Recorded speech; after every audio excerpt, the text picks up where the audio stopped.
Good morning friend. હવે દ્રાવણના ચેપ્ટરમાં આજે આગળના ટોપિકની ચર્ચા કરીશું.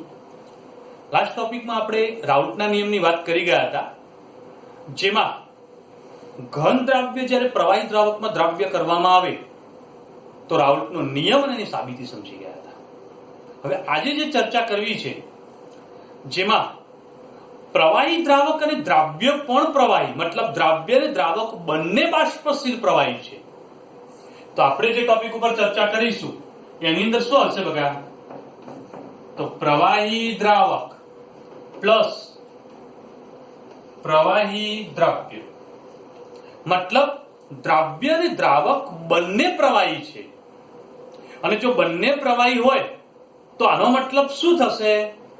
તો માટે રાઉટના નિયમની ચર્ચા કરીએ, સમજવાનો પ્રયત્ન કરીએ. ધ્યાન આપજો બકા કે એવું દ્રાવણ લઈએ કે જેમાં દ્રાવ્ય અને દ્રાવક બંને બાષ્પશીલ પ્રવાહી હોય તો આવા દ્રાવણના બાષ્પ દબાણનો આધાર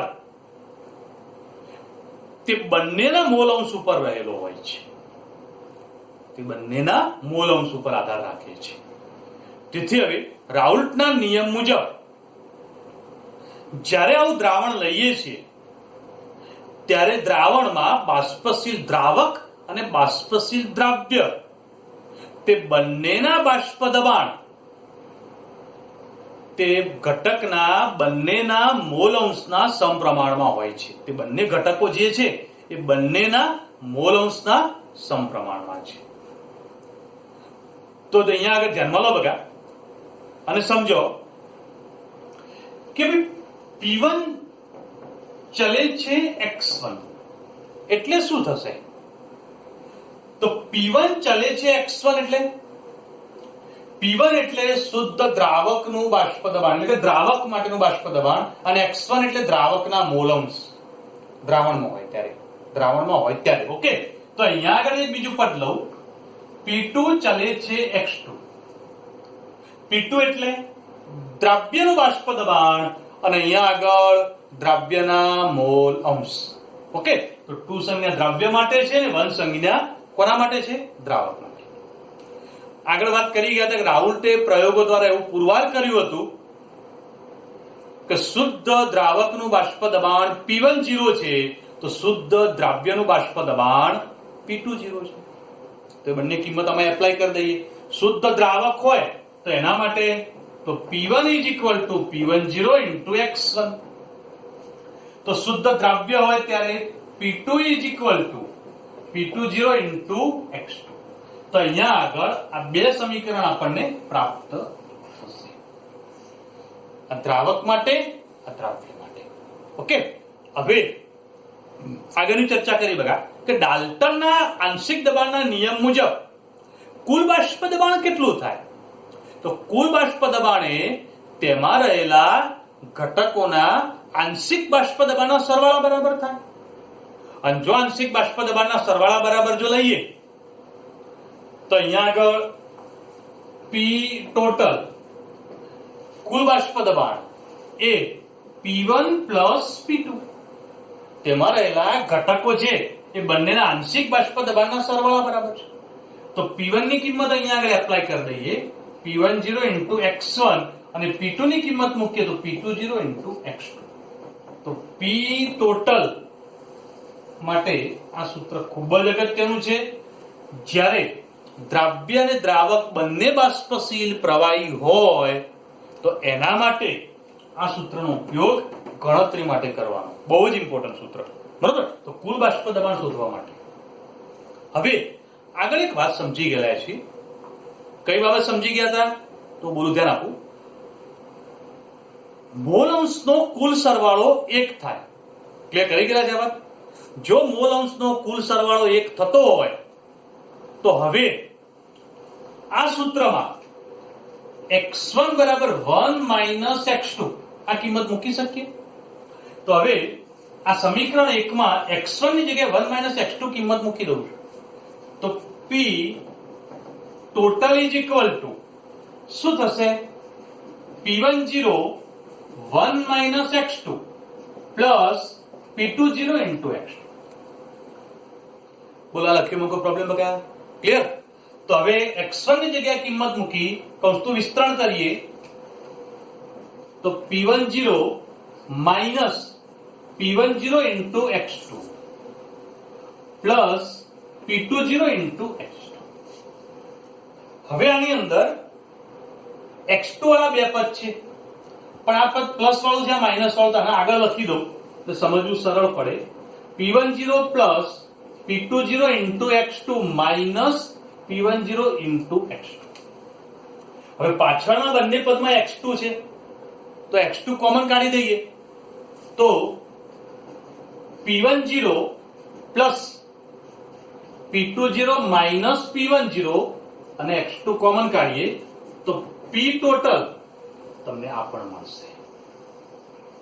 તો P ટોટલ મેળવવા માટેનું એક બીજું પણ સૂત્ર છે. આ સૂત્ર પણ ધ્યાનમાં રાખજો, અગત્યનું છે. હવે આની અંદર x1 બરાબર 1 માઇનસ x2 મૂક્યું તો એ જ રીતે x2 is equal to 1 minus x1 પણ મૂકી શકીએ ને, મૂકી શકાય. તો હવે સમીકરણ 1 ની અંદર x2 ની જગ્યાએ 1 minus x1 મૂકી દઉં છું તો ધ્યાન આપજો બકા. P total is equal to P10 into x1 plus P20 અને x2 ની જગ્યાએ 1 minus x1.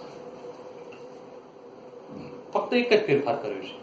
પાછળના ભાગનું વિસ્તરણ કરી દઈએ તો P10 into x1 plus P20 minus P20 into x1 આનું વિસ્તરણ કર્યું. પદોની ખાલી ગોઠવણી કરી દઈએ તો P20 આગળ લખી દઉં તો P20 હવે પ્લસ વાળું પદ પહેલા લખો તો plus P10 into x1 minus P20 into x1. P20 આગળ લખ્યું અને આ બંને પદોને પાસે લાવતા આની અંદરથી x1 કોમન નીકળશે.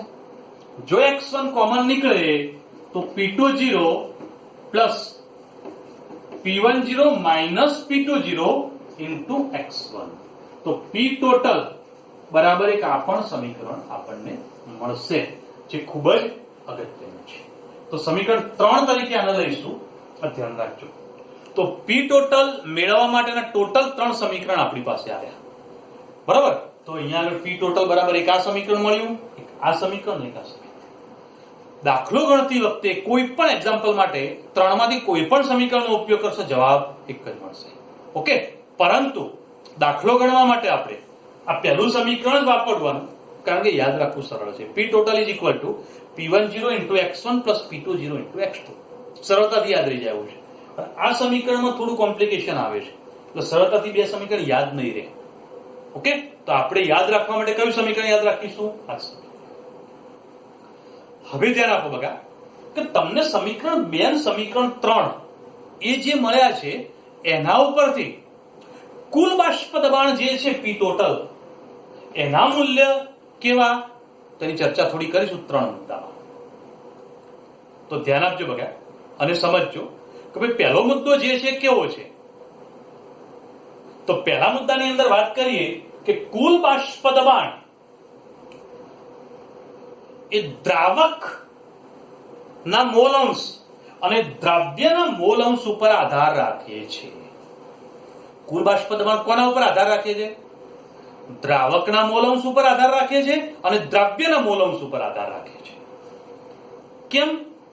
તો બંને સમીકરણમાં જુઓ P10 અને P20 ના મૂલ્યો આવે છે પણ બંને પદો અચળ છે. P10 પણ અચળ છે અને P20 પણ અચળ છે એટલે આ બદલાય નહીં ક્યારે પણ.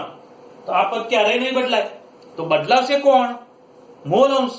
અને જો મોલ અંશમાં ફેરફાર આવતો હોય તો આનો મતલબ શું થયો? P ટોટલ નું મૂલ્ય કોના ઉપર આધાર રાખે છે? મોલ અંશ ઉપર. તો દ્રાવકના મોલ અંશ અને દ્રવ્યના મોલ અંશ ઉપર આધાર રાખે છે. એમાં જ આગળ વધીએ કે ભાઈ દ્રાવણ માટે કુલ બાષ્પ દબાણ એ દ્રાવકના મોલ અંશ અને દ્રવ્યના મોલ અંશના સુરેખ પ્રમાણમાં હોય છે. એનો સંબંધ કેવો છે? સુરેખ પ્રમાણમાં. ઓકે, તો આ જે પ્લસ લઈને આ જે અચળ પદો દર્શાવે છે તેથી આ બેનો સંબંધ સુરેખ પ્રમાણમાં છે. તો અહીંયા પણ સેમ રીતે આ સંબંધ સુરેખ પ્રમાણમાં દર્શાવે છે. તો તેમનો સંબંધ સુરેખ પ્રમાણમાં હોય છે. તો એક આ વાત પણ યાદ રાખવાની, ધ્યાનમાં રાખવાની. અને ત્રીજી વાત કરીએ કે કુલ બાષ્પ દબાણમાં થતો ફેરફાર એટલે કે કુલ બાષ્પ દબાણમાં જો ફેરફાર કરવો હોય તો તો એનો આધાર કોના ઉપર છે? દ્રાવક અને દ્રાવ્યના મોલ અંશમાં થતા ફેરફાર ઉપર આધાર રાખે છે. આમ જોવા જઈએ તો બહુ સરળ વાત છે અને સરળતાથી ક્લિયર કરી શકાય એવી છે. ઓકે, તો ફરીથી એકવાર પી ટોટલ અને મોલ અંશ વચ્ચેનો સંબંધ કેવો છે તે સંબંધ માટે આ ત્રણ મુદ્દા. પહેલા મુદ્દામાં વાત કરીએ કે પી ટોટલ એ દ્રાવક અને દ્રાવ્યના મોલ અંશ સાથે સંબંધ દર્શાવે છે. કુલ બાષ્પ દબાણે બંને સાથે સંબંધ દર્શાવે છે. બીજામાં કુલ બાષ્પ દબાણે દ્રાવક અને દ્રાવ્યના મોલ અંશના સુરેખ પ્રમાણમાં હોય છે. તો બીજામાં સુરેખ પ્રમાણની વાત આવી અને ત્રીજામાં ફેરફારની વાત આવે કે ભાઈ કુલ બાષ્પ દબાણમાં થતો ફેરફાર એ દ્રાવક અને દ્રાવ્યના મોલ અંશમાં થતા ફેરફાર ઉપર આધાર રાખે છે. તો અહીં જે ચર્ચા કરી એ ચર્ચા આપણે આ સમીકરણ પરથી સમજી ગયા. હવે બાષ્પ દબાણની જ ટોપિકની ચર્ચા થોડી આમાં જ થોડી આગળ વાત કરીએ છીએ એ સમજીએ. બરોબર, હવે આગળની વાત કરીએ તો દ્રાવણ માટે જો તેના બાષ્પ દબાણ P1 અને P2 હોય અને મોલ અંશ x1 અને x2 હોય તો બાષ્પ દબાણ અને મોલ અંશનો આલેખ દોરીએ. તો બાષ્પ દબાણ અને મોલ અંશનો આલેખ મેં દર્શાવ્યો છે. આલેખની સમજૂતી પહેલા આપી દઉં તો બાષ્પ દબાણ અને મોલ અંશમાં ધ્યાન આપજો બગા. x1 એટલે કોના માટે છે? દ્રાવક માટે. અને x2 એટલે દ્રાવ્ય માટે. અહીંયા x1 1 લખ્યું છે ને x2 0 લખ્યું છે. મતલબ કે x1 નું મૂલ્ય આ તરફ જતા વધે છે અને અહીંયા વધે તો આ બિંદુએ x1 જે છે 1 થઈ જાય. કોઈ પણ એક જ ઘટકના મોલ અંશ 1 થાય તો બીજા ઘટકના મોલ અંશ 0 થઈ જાય. તેથી આ બિંદુએ દ્રાવકના મોલ અંશ 1 હોય તો દ્રાવ્ય 0. મતલબ આ બિંદુએ ફક્ત ને ફક્ત એકલો દ્રાવક છે, દ્રાવ્ય હાજર નથી. ધ્યાન રાખજો, એકલો દ્રાવક જ હાજર. x2 આ બાજુ વધે છે એમ કહ્યું છે તો અહીંથી x1 ઘટતો જાય, x2 વધતો જાય. તો આ બિંદુ આવીશું ત્યારે x1 નું મૂલ્ય 0 થઈ જશે, x2 નું મૂલ્ય 1 થઈ જશે. ઓકે, તો આ પોઈન્ટ એક ધ્યાનમાં રાખો. હવે આલેખના અંદરના પોઈન્ટ જે છે એને સમજવા છે તો ધ્યાન આપો બગા. આ બિંદુએ આપણે વિચારીએ હવે તો x1 મતલબ ઘટક 1 માટે તેના મોલ અંશ એકમ છે, મતલબ 1 છે. તો x1 1 હોય, એનું મૂલ્ય એકમ હોય તો આલેખ 1 જે છે તે P10 માંથી સુરેખ રીતે પસાર થાય છે. શેમાંથી પસાર થાય છે? P10 માંથી. તો P10 માંથી સુરેખ રીતે પસાર થતો આલેખ મળે છે. ઓકે, તો અહીંયાથી સુરેખ આલેખ આ રીતે મળ્યો જે P10 માંથી પસાર થાય છે. આલેખ 1 ની વાત કરી. હવે આ તરફ આવીએ, આ તરફ જઈએ છે તો x1 0 થાય છે પણ x2 1. મતલબ ઘટક 2 એટલે દ્રાવ્યના મોલ અંશ એકમ છે તો દ્રાવક 0 છે. ત્યારે આલેખ 2 વિચારો તો આલેખ 2 મુજબ તે P20 માંથી પસાર થતો સુરેખ આલેખ મળે છે. કમ્પ્લીટ. તો આલેખ 1 જે છે એના માટે પહેલા વાત કરો તો અહીંયા આગળ જે વાત કરીએ પ્રમાણે આલેખ 1 શું હશે? દરમિયાન x1 1 શેમાંથી પસાર થશે? P10 માંથી. ચલો હવે આલેખ 2 માટે વિચારો તો આલેખ 2 x2 1 તો P20 માંથી પસાર થતો આલેખ મળે છે. ઓકે, હવે આલેખ 3 માટે વિચારીશું. તો આલેખ 3 એટલે ઉપર દર્શાવેલો જુઓ. તો હવે એ આલેખ માટે વિચારીએ તો આલેખ 3 ની જે રેખા મળે છે એ P10 અને P20 માંથી પસાર થાય છે. તો શેમાંથી પસાર થશે આલેખ? P10 અને P20 માંથી પસાર થતો એક સુરેખ આલેખ મળે છે. અને એ આલેખ તમે સ્પષ્ટ રીતે જોઈ શકો છો P ટોટલ દર્શાવે છે. તો P ટોટલ નું મૂલ્ય આપણને આ આલેખ ઉપરથી મળે છે. કમ્પ્લીટ. તો અહીંયા ધ્યાન આપો ફરીથી એકવાર. આલેખ 1 એ P1 નું મૂલ્ય દર્શાવે છે, આલેખ 2 એ P2 નું મૂલ્ય દર્શાવે છે અને આલેખ 3 એ P ટોટલ નું મૂલ્ય દર્શાવે છે. બરાબર. હવે આલેખ 3 જે છે એના ઉપર થોડો ફોકસ કરીશું અને ચર્ચા ક્લિયર કરીએ તો એક બીજો મુદ્દો આપણને ખ્યાલ આવશે એના ઉપરથી કે P20 is greater than P10. કોના પરથી ખ્યાલ આવે બકા? આલેખ 3 ઉપરથી. તો અહીંયા આગળ સમજી શકીએ છીએ કે P20 નું મૂલ્ય P10 કરતા મોટું છે. તેથી સ્પષ્ટ રીતે ક્લિયર થાય કે ઘટક 2 ઘટક 1 કરતા વધુ બાષ્પશીલ હોય છે. ક્લિયર છે? આનું બાષ્પ દબાણ ઊંચું છે, આનું બાષ્પ દબાણ નીચું છે. તો ઘટક 2 ઘટક 1 કરતા વધુ બાષ્પશીલ છે. ઓકે, તો એ વધુ બાષ્પશીલ છે આલેખ 3 ઉપરથી સ્પષ્ટ રીતે ક્લિયર થઈ જાય છે. હવે આલેખ 3 ઉપરથી જ એક બીજી માહિતી પણ મેળવીશું. તો ધ્યાન આપજો બગા કે આલેખ 3 એ P ટોટલ માટે દર્શાવે છે, મતલબ દ્રાવણ માટે દર્શાવે છે. અને જો દ્રાવણ માટે દર્શાવે તો અહીંયા આગળ ધ્યાન આપો કે ત્રીજો મુદ્દો છે કે દ્રાવણનું ન્યૂનતમ બાષ્પ દબાણ P10 જેટલું થશે. આ દ્રાવણનું બાષ્પ દબાણ બતાવે છે. તો આ આલેખ ઉપરથી સ્પષ્ટ છે કે એનું ન્યૂનતમ બાષ્પ દબાણ કોના જેટલું થશે? P10 જેટલું. તો હવે આલેખ ઉપરથી જ કહો કે એનું મહત્તમ બાષ્પ દબાણ કેટલું થાય? P20 જેટલું. તો ઓકે, તો અહીંયા આગળ આપણે હવે દર્શાવીશું કે ભાઈ મહત્તમ બાષ્પ દબાણ P20 જેટલું થાય છે. કમ્પ્લીટ. તો અહીંયા આગળ આપણે આ વાત સ્પષ્ટ રીતે સમજી ગયા. હવે એક વાત સમજવી છે બીજી, હું સમજાવું, થોડું ધ્યાન આપજો બકા. આ એક પાત્ર જેમાં ઘટક 1 અને ઘટક 2 બંને લીધેલા છે. બંને લીધેલા હોય તો અહીંયા આગળ આપણે લઈ શકીએ ઘટક 1 ના મોલ અંશ x1 છે અને ઘટક 2 ના મોલ અંશ x2 છે. પણ જો આ ઘટક બાષ્પશીલ હોય અને આ ઘટક બાષ્પ બને તો શું થશે? તો બાષ્પ અવસ્થાની અંદર ઘટક 1 ના મોલ અંશ આપણે y1 લઈશું અને બાષ્પ અવસ્થામાં ઘટક 2 ના મોલ અંશ y2 લઈશું. તો x1 અને y1 માં ફરક શું? દ્રાવણની અંદર ઘટક 1 ના મોલ અંશ x1 હોય, પણ જ્યારે બાષ્પ બની જાય ત્યારે બાષ્પ અવસ્થામાં ઘટક 1 ના મોલ અંશ y બાષ્પ અવસ્થામાં. તો દ્રાવણમાં ઘટક 2 ના મોલ અંશ x2 હોય, પણ બાષ્પ અવસ્થામાં ઘટક 2 ના મોલ અંશ y2.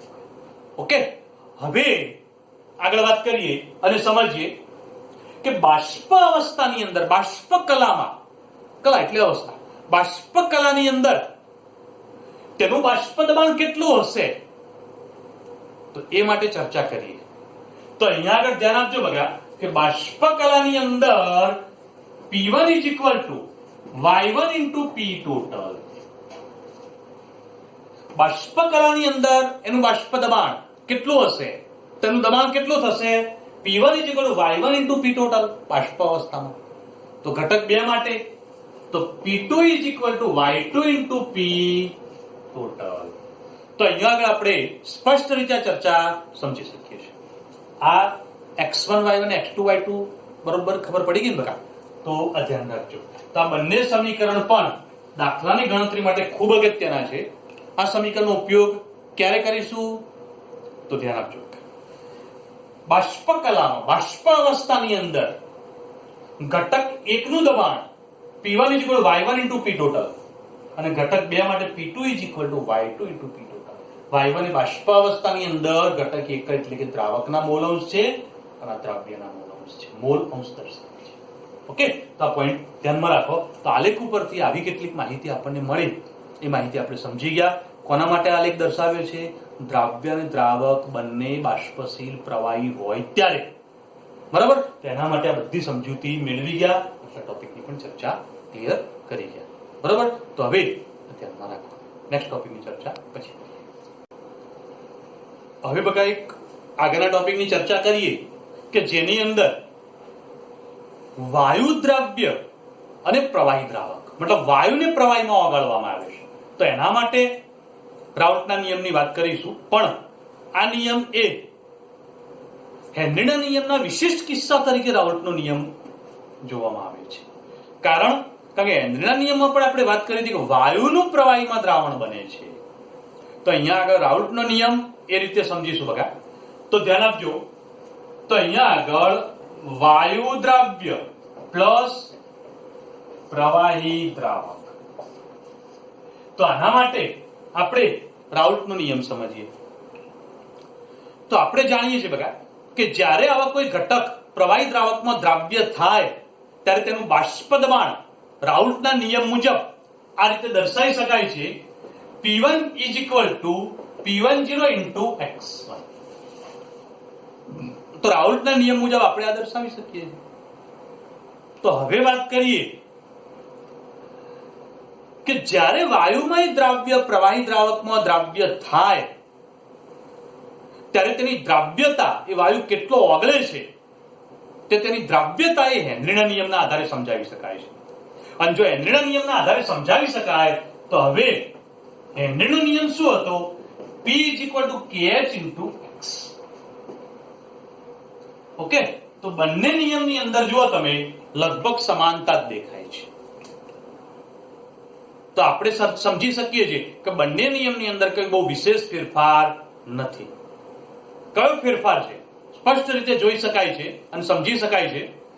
ધ્યાન આપજો બગા કે તમે જ્યારે આવું દ્રાવણ બનાવતા હોય ત્યારે વાયુ જ્યારે પ્રવાહીમાં દ્રાવ્ય થાય અથવા તેનું બાષ્પ દબાણની ચર્ચા કરતા હોઈએ ત્યારે તેનું દબાણ અને મોલ અંશ સાથેનો સંબંધ બંનેમાં આવ્યો છે. ફક્ત બંનેના અચળાંકો અલગ છે. અને જો ફક્ત બંનેના અચળાંકો અલગ હોય તો અચળાંકો કઈ કઈ માહિતી આપે છે? તો રાઉલ્ટના નિયમ મુજબ P10 અચળાંક જે છે એ આપણને બાષ્પ દબાણની માહિતી આપે છે, જ્યારે હેનરીના સૂત્ર મુજબ KH અચળાંક જે છે એ દ્રાવ્યતાની માહિતી આપે છે. ઓકે બરાબર. તો આના ઉપરથી આપણે સમજી શકીએ કે હેનરીના નિયમના વિશિષ્ટ કિસ્સા તરીકે રાઉલ્ટનો નિયમ છે. તો વિશિષ્ટ કિસ્સા તરીકે રાઉલ્ટનો નિયમ અહીંયા રજૂ કર્યો. થિયરિકલ રીતે એટલું બધું કોઈ ઇમ્પોર્ટન્ટ પોઈન્ટ નથી, તો ખાલી ધ્યાન રાખો કે બંનેની અંદર દબાણ અને મોલ અંશનો સંબંધ દર્શાવ્યો છે. બંનેમાં ફક્ત એના અચળાંકો અલગ પડે છે, પણ બંને અચળાંકો અલગ અલગ માહિતી આપે છે. P10 કોની માહિતી આપશે? બાષ્પ દબાણની, જ્યારે KH એ દ્રાવ્યતાની. ઓકે, તો ટોપિક ધ્યાનમાં રાખો. હવે આગળની ચર્ચા કરીએ એના પછી. હવે મિત્રો એક કોયડો જે બુકમાં આપેલો છે એની ગણતરી સમજીએ, જે બાષ્પ દબાણ ઉપર આધારિત છે. અત્યાર સુધી આપણે જે સૂત્રોની ચર્ચા કરી એ જ સૂત્રો ઉપર આધારિત આ કોયડો છે. ધ્યાન આપો બકા. કોયડો 2.5 298 કેલ્વિન તાપમાને ક્લોરોફોર્મ જેનું સૂત્ર CH_Cl3 અને ડાયક્લોરોમિથેન જે Cl2Cl2 છે એને મિશ્ર કરવામાં આવે ત્યારે આ બંને ઘટકોના બાષ્પ દબાણ અનુક્રમે, એટલે કે ક્લોરોફોર્મનું બાષ્પ દબાણ જે છે એ 200 મિલીમીટર HQ છે, સોરી Hg, અને ત્યાર પછી ડાયક્લોરોમિથેનનું 415 મિલીમીટર Hg આપેલું છે. ઓકે, હવે બે જવાબ માંગ્યા છે. 298 કેલ્વિન તાપમાને 25.5 ગ્રામ ક્લોરોફોર્મ અને 40 ગ્રામ ડાયક્લોરોમિથેનને મિશ્ર કરવામાં આવે તો બનતા દ્રાવણનું કુલ બાષ્પ દબાણ મેળવો. બનતા દ્રાવણનું બાષ્પ દબાણ એટલે કુલ બાષ્પ દબાણ આપણે મેળવવાનું છે. તો એ જ રીતે બીજો જવાબ માંગે છે બાષ્પ કલામાં દરેક ઘટકના મોલ અંશ મેળવો. બંને જવાબ મેળવીએ. પહેલા કુલ બાષ્પ દબાણ મેળવીએ તો તેને સમજીએ. તો હું દર્શાવું, ધ્યાન આપજો બગા. કુલ બાષ્પ દબાણ મેળવવા માટે આપણે બે ઘટકોને ધારી દઈએ, અને જો ધારી દઈએ છે તો અહીંયા આગળ આપણે પહેલો જવાબ મેળવવો છે. ધારો કે CH_Cl3 બરાબર A અને CH2Cl2 બરાબર B. તો હવે ક્લોરોફોર્મ માટે સંજ્ઞા A વાપરીશું અને ડાયક્લોરોમિથેન માટે સંજ્ઞા B વાપરીશું. બરાબર. તો હવે P ટોટલ મેળવવું છે. P ટોટલ મેળવવા માટે સૂત્ર શું થશે? તો P total is equal to PA plus PB. તો PA બરાબર શું? PA0 into XA અને PB બરાબર PB0 into XB. આગળની થિયરીમાં સૂત્ર જોઈ ગયા, સૂત્ર દર્શાવી દઉં. P total is equal to PA plus PB is equal to PA0 into XA અને PB0 into XB. તો હવે આપણે PA0 PB0 બે જોઈએ. એ સંજ્ઞા કોના માટે છે? ક્લોરોફોર્મ માટે. તો ક્લોરોફોર્મ માટે તેનું દબાણ 200 એટલે PA0 આપણા માટે ક્લિયર છે. બરાબર. PB0 એટલે ડાયક્લોરોમિથેન, તો એના માટે 415. તો PA0 અને PB0 ના મૂલ્યો કમ્પ્લીટ. તો XA અને XB જોઈશે. બરાબર. હવે XA અને XB ના મૂલ્યો મેળવવા પડશે. તો XA એટલે શું છે? મોલ અંશ. તો ઘટકના મોલ ભાગ્યા કુલ મોલ. ઉપરથી મોલ અંશ મળી જશે, બરાબર. તો પહેલા આપણે મોલ મેળવી દઈએ અને મોલ મેળવી અને ત્યાર પછી એના પરથી મોલ અંશ મેળવીએ અને એના પરથી દાખલાની ગણતરી કરીએ. તો ધ્યાન આપો બગા, n એ વજન ભાગ્યા આણ્વીય દળ. n એ એટલે ક્લોરોફોર્મ માટે છે, બરાબર. તો ક્લોરોફોર્મ માટે જો ગણતરી કરીએ છીએ તો ક્લોરોફોર્મ નું દળ કેટલું આપેલું છે? તો અહીંયા આગળ કહ્યું 25.5 ગ્રામ ક્લોરોફોર્મ. તો અહીંયા આગળનું દળ આપેલું છે 25.5 ભાગ્યા ક્લોરોફોર્મ નું આણ્વીય દળ. તો તમે ગણતરી કરી શકો બકા. ક્લોરીન નો 35.5 લઈ લો, કાર્બન નો 12, હાઇડ્રોજન નો 1. જો આ બધું લઈને સાદુરૂપ આપશો તો 119.5 મળશે. ઓકે, તો અહીંયા આગળ છેદમાં 119.5, 25.5 ભાગ્યા 119.5. તો તમે આનું સાદુરૂપ આપશો તો 0.213 મોલ મળશે. તો ક્લોરોફોર્મના મોલ આપણે મેળવી દીધા. હવે ડાયક્લોરોમિથેનના મેળવીએ NB. તો NB તો એના માટે પણ વજન ભાગ્યા આણ્વીય દળ. તો ડાયક્લોરોમિથેન માટેનું વજન 40 ગ્રામ આપ્યું છે. હવે સેમ ક્લોરીન નો પરમાણુ ભાર 35.5, કાર્બન નો 12, હાઇડ્રોજન 1, એવા 2 છે. એ પ્રમાણે ક્લોરીન પણ 2 છે. ગણતરી કરી દેશો તો તમને જવાબ મળશે 85. હવે એના મોલ મેળવી દઈએ તો 0.47. ક્લિયર? હવે ધ્યાન આપો બગા કે n ટોટલ એટલે Na પ્લસ Nb, ઘટક A ના મોલ ને B ના મોલ નો કુલ સરવાળો. તો અહીંયા આગળ 0.213 પ્લસ 0.47, તો કુલ મોલ જે છે એ 0.683 મોલ મળશે n ટોટલ. હવે આ જે સૂત્ર છે P ટોટલ નું, એ સૂત્રનો ઉપયોગ કરીને કુલ દબાણ મેળવી દઈએ. તો એ સૂત્રનો ઉપયોગ કરીને કુલ દબાણ મેળવીએ. ધ્યાન આપજો બકા, આપણે આ સૂત્રનો જ ઉપયોગ કરવાનો. Pa0 તો ખબર છે, Pb0 પણ ખબર છે. તો XA અને XB ની જરૂર પડે તો મોલ અંશ શોધવા તો મોલ ગણવા પડે, કારણ ઘટકના મોલ ભાગ્યા કુલ મોલ. તો આપણે ઘટકોના મોલ પણ ગણી કાઢ્યા અને કુલ મોલ પણ મેળવી દીધા. હવે કિંમત મૂકવાની રહી. તો એ કિંમત હવે મૂકી અને સાદુરૂપ આપીશું અને એની ચર્ચા કરીશું. ઓકે બકા, તો ધ્યાન આપજો. હવે એના માટે ચર્ચા કરીએ અને સમજવાનો પ્રયત્ન કરીએ, ક્લિયર કરીએ. તો હું અહીંયા જે ચર્ચા કરી એ પ્રમાણે ફરીથી એકવાર સૂત્ર મૂકું છું. P total is equal to Pa0 into XA. તો XA ની જગ્યાએ આવી રીતે લખીશ Na upon N total. આ મેં લખ્યું, ખબર પડી બકા? XA એટલે મોલ અંશ A ના મોલ અંશ એટલે ઘટકના મોલ ભાગ્યા કુલ મોલ. તો ઘટકના મોલ એટલે A ના મોલ ભાગ્યા કુલ મોલ, બરાબર. પ્લસ બીજું પદ લખું છું Pb0 into XB એટલે ઘટકના મોલ ભાગ્યા કુલ મોલ. તો B ના મોલ NB છેદમાં N ટોટલ.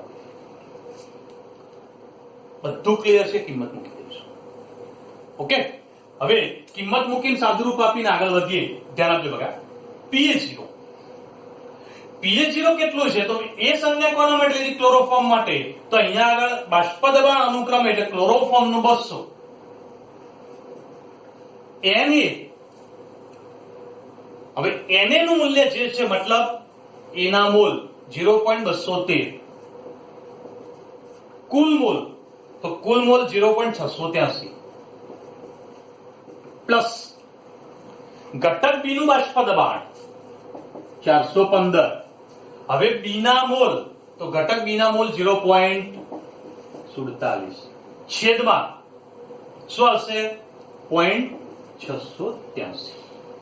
હવે આનું સાદુરૂપ આપી દઈએ પ્લસ આનું સાદુરૂપ આપી દઈએ અને બંનેના સાદુરૂપ આપ્યા પછી જવાબ ક્લિયર કરીશું. તો હવે જુઓ બગા કે ક્લોરોફોર્મ માટે જે મૂલ્ય મેળવ્યું છે એનું સાદુરૂપ આપશો તો 62.4 મળશે અને આનું મૂલ્ય 285.52. ટોટલ કરી દો.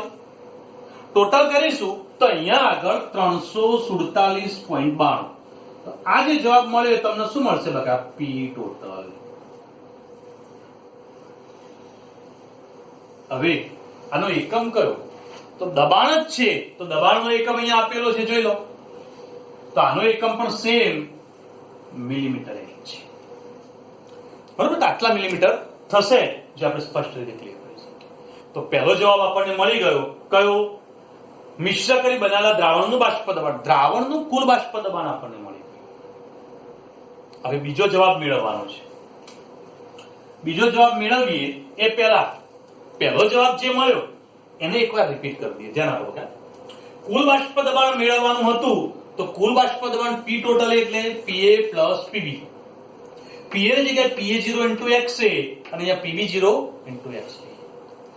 આપણને હવે PA0 અને XA ની જરૂર પડશે અને PB0 અને XB ની જરૂર પડશે. PA0 અને PB0 આપેલા છે 200 અને 415. ઓકે, તો એ બંને મૂલ્યો આપણને આપેલા છે, તો એ ક્લિયર છે. XA એટલે મોલ અંશ A ના અને મોલ અંશ B ના. મોલ અંશ મેળવવા તો ઘટકના મોલ ભાગ્યા કુલ મોલ. તો આપણે મોલ મેળવી દઈએ તો A ના મોલ અને B ના મોલ. A અને B ધાર્યા તે તો બધાને ક્લિયર છે બકા. બંનેના મોલ મેળવી દીધા, કુલ મોલ પણ લખી દીધા. હવે આ સૂત્ર લખીએ તો XA ની જગ્યાએ શું લખી શકીએ? ઘટકના મોલ કુલ મોલ. એવી રીતે XB ની જગ્યાએ પણ આ મૂકી દીધું. બધી જ કિંમતો ક્લિયર.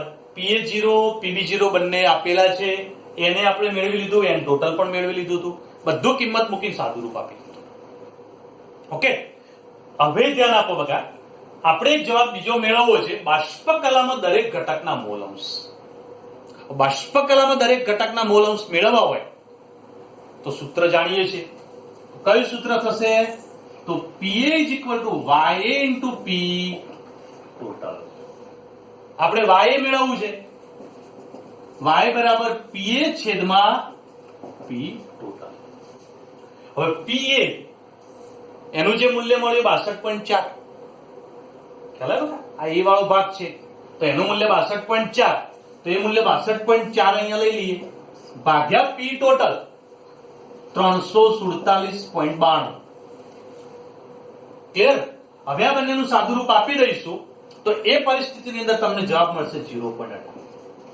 મોલ અંશ છે તેથી તેનો કોઈ એકમ આવશે નહીં.